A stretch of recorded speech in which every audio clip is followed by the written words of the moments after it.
Hello student, welcome back to my channel. I am Kanchan and you are watching KS classes.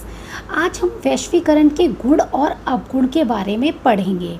यह आपका BA third year political science का वैश्वीकरण chapter है, जिसके अंदर वैश्वीकरण के गुण और लाभ को हम पढ़ेंगे। साथ ही इससे पहले की वीडियो में मैंने आपको वैश्वीकरण और उसकी विशेषताओं के बारे में बता दिया है। जिन बच्चों ने अभी तक नहीं देखी है तो प्लीज़ वो स्टूडेंट वॉच कर सकते हैं। और साथ ही साथ मेरे चैनल को सब्सक्राइब करना ना भूलें, क्योंकि कई बच्चे जो देखते तो हैं लेकिन सब्सक्राइब नहीं करते। तो प्लीज़ सब्सक्राइब और ज़्यादा से ज़्यादा शेयर करने की कोशिश कीजिए। तो वैश्वीकरण के गुण और लाभ। तो वैश्वीकरण के क्या क्या गुण हैं?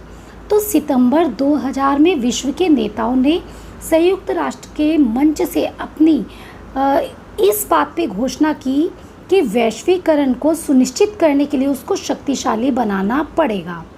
तो यहाँ पर क्या हुआ था, इन्होंने कहा था कि वैश्वीकरण को सफल करना है तो जनता को यह अनुभव होना चाहिए कि वह भी इसमें सम्मिलित है। तो यहाँ पर क्या बात की गई थी? तो अगर हम सबसे पहला रोल देखें, हमें यहाँ क्वेश्चंस पॉइंट में लिखने हैं, जो हमारे आंसर्स होंगे वो पॉइंट में लिखने हैं। तो सबसे पहले आप लिखोगे संयुक्त राष्ट्र संघ के सचिव द्वारा दिया गया भाषण।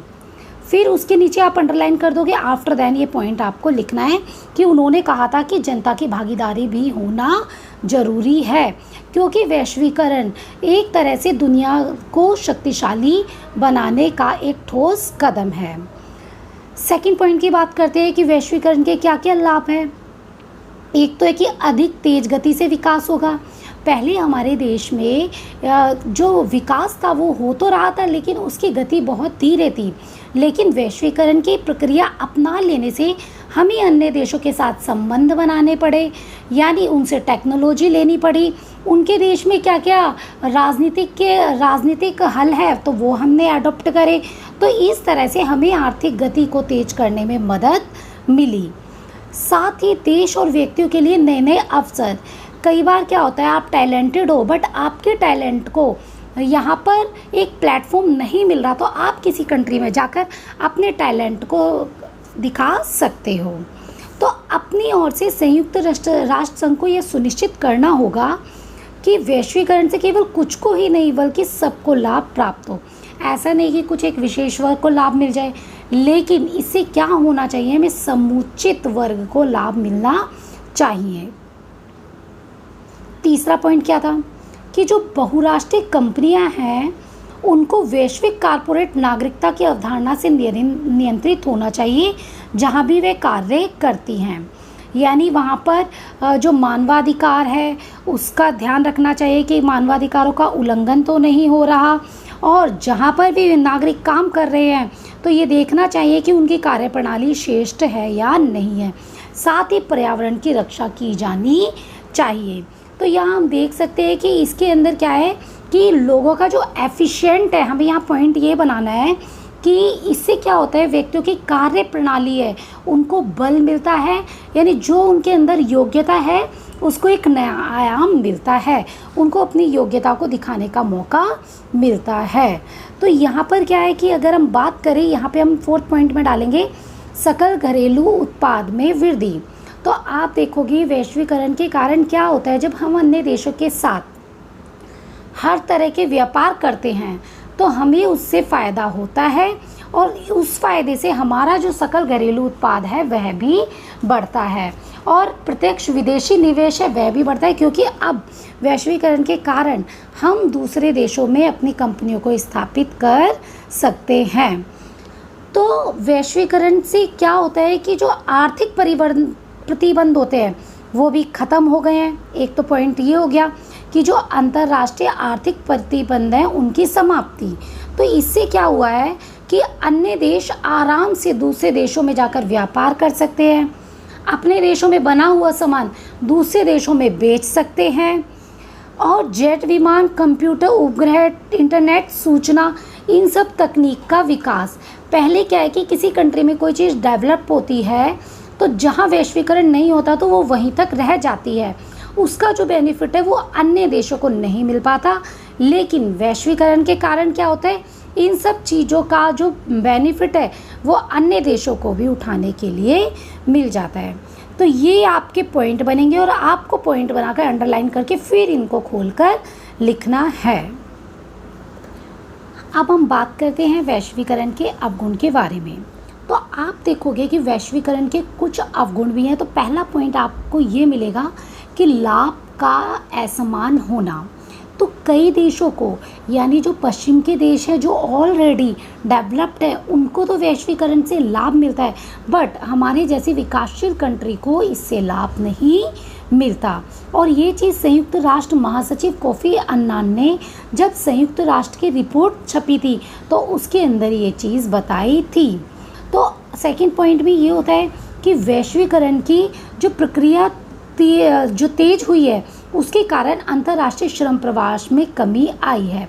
यानी इसके अंदर क्या है कि अन्य राष्ट्र वो रुकावट डालते हैं, यानी जो गरीब राष्ट्र है उनका कहना है कि हमें टेक्नोलॉजी और सारी चीज़ें प्रोवाइड की जाए जब हम आपको अपने देश में एमएनसी कंपनीज खोलने देंगे। तो ये जो है अवगुण, ये किसका है कि ये पश्चिमी देशों की तरफ कहा जाने वाला है, क्योंकि उन्हें लगता है कि हमारी तरफ से, यानी विकासशील देशों की तरफ से कुछ रुकावटें आ रही हैं। और यहाँ पर क्या है कि जो प्रवासियों की समस्या, अब क्या होता है, एक देश के कंट्री दूसरे देश में चले जाते हैं और कुछ टाइम बाद उनकी जनसंख्या बढ़ती जाती है, तो पहले जो लोग वहाँ रह रहे होते हैं तो उनकी मात्रा कम होने से वो लोग अपने आप को असुरक्षित समझते हैं।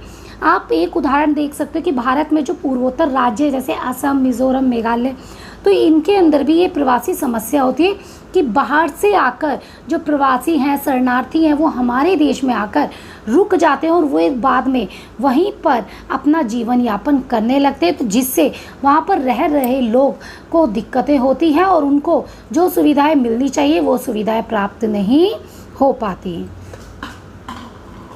अब है हमारा फोर्थ पॉइंट। तो इससे क्या है कि जो विद्यमान आय को दूरी का समाप्त, यानी इससे क्या होता है कि जो आय की असमानता है उसमें वृद्धि बढ़ती है, क्योंकि जो अमीर लोग हैं, अमीर कंपनियां, वही तो दूसरे देशों के साथ इंटरेक्ट करेगी, कम्युनिकेशन करेगी और वही उनके साथ व्यापार करेगी।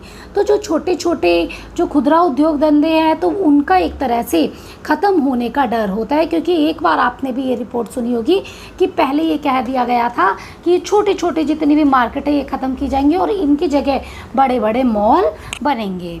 तो इससे क्या है कि विकासशील देशों में निर्धनता ज़्यादा बढ़ती है, रोजगार के अवसर इतने प्राप्त नहीं हो पाते। तो ये चीज़ें थोड़ी सी हमें इसके अवगुण देखने को मिलते हैं।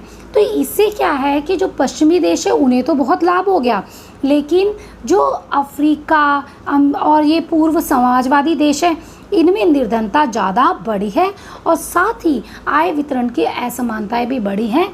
कई लोग जो पहले से ही अमीर थे वो और अमीर हो गए हैं और जो गरीब थे वो और ज़्यादा गरीब होते जा रहे हैं।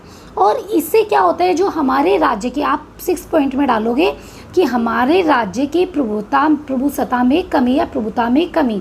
अब क्या होता है कि जब हमारे देश में एमएनसी कंपनियां खोली जाती हैं या एक देश का दूसरे देश के साथ व्यापार किया जाता है तो सरकार के द्वारा कुछ रूल रेगुलेशन और शर्तें होती हैं दूसरे देशों के साथ।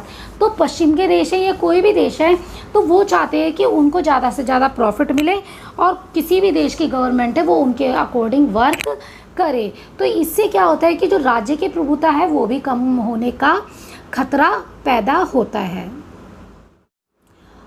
और वैश्वीकरण की जो प्रक्रिया है उसके अंदर क्या होता है कि जो विश्व संगठन है वह बड़े बड़े देशों के लिए काम करते हैं, विकसित राष्ट्रों के लिए काम करते हैं और छोटे राष्ट्रों के लिए वह कार्य नहीं करते। तो इस तरह से सदस्य राष्ट्रों की संप्रभुता पर आघात भी पहुंचता है। और साथ ही हम एक चीज़ और पढ़ेंगे कि इससे क्या होता है कि हमें बहुराष्ट्रीय निगमों के पिछ लघु के रूप में रह जाते हैं, हम अपना खुद का अच्छे से विकास नहीं कर पाते और उनकी नीतियों को हमें मानना पड़ता है। और साथ ही वैश्वीकरण के कारण जो हमारी संस्कृति है, हमारा सामाजिक रहन सहन है, आपसी जो मित्रता भावना है, वह चीज़ें भी कहीं ना कहीं ख़त्म हो जाती है। क्योंकि हम देखते हैं कि अन्य कंट्री है वो कैसे रह रही है, तो उन्हीं के हिसाब से हम अडॉप्ट करने लगते हैं और हमारी संस्कृति ख़त्म होती जा रही है और हमारे रहन सहन, पहनावे, खाने पीने पर अन्य देशों की छाप पड़ती जा रही है। तो पहले जो हमारे सामाजिक संबंध थे भारत की, अगर हम बात करें, वह बहुत अच्छे रहे। सभी लोग आपसी प्यार से रहते थे, पास पड़ोस बहुत अच्छा होता था। बट अब देखोगे अब क्या हो रहा है, सबके अंदर सेल्फिशनेस आ रही है, सबको आगे बढ़ना है, अपना लाइफ स्टाइल अच्छा करना है। तो इस तरह की हम चीज़ें अपने आसपास देख सकते हैं। तो इसके अंदर क्या होता है, वैश्वीकरण से पता चल चुका है कि जो विकासशील देश हैं वह तो पूरी तरह से दोबारा से औपनिवेशिक प्रक्रिया में जूझ रहे हैं। तो इससे क्या होगा कि अगर इसी तरह से वैश्वीकरण के नाम पर एमएनसी कंपनियां या बड़े बड़े ताकतवर देश छोटे देशों को इसी तरह से प्रेशराइज करते रहेंगे, तो वह दिन दूर नहीं जब दोबारा गुलामी का खतरा पैदा हो जाएगा। तो ये तो थे कुछ अवगुण। तो हम ये देखेंगे कि ये जो वैश्वीकरण है वो एक तरह से अच्छा भी है तो एक तरह से बुरा भी है। जैसे आपने पढ़ा ही है कि किसी भी सिक्के के दो पहलू होते हैं, ठीक है। तो किसी भी कॉइन की टू साइड्स होती हैं, एक नेगेटिव एक पॉजिटिव। इसी तरह से कोई भी टॉपिक लो, कुछ भी चीज़ लो, तो उसके दोनों ही फैक्ट हमें देखने के लिए मिलते हैं।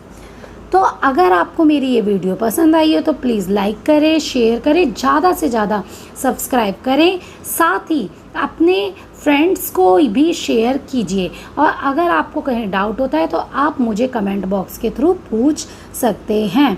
Thanks for watching KS classes.